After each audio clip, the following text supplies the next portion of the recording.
we're talking about content, which in the grand scheme of things in the world is pretty small peanuts. We have like 3, 4 different QA steps in our AI content process to make sure that the content we're putting out there really checks the box for all the things that we consider excellent content, and that we don't falling victim to the tool, thinking the tool knows what's best. Doesn't always. Yeah, and there's QA in post, during, and before. And I think the thing that gets missed is like, how do you set yourself up for success?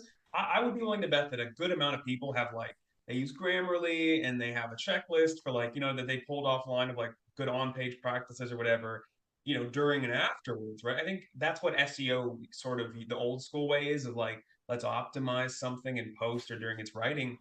But how about we have, QA layers to set ourselves up for success? So how do you build a knowledge base that is accurate and involve the product manager, customer success, the CEO's perspective, right? The investor's perspective who are writing you those checks.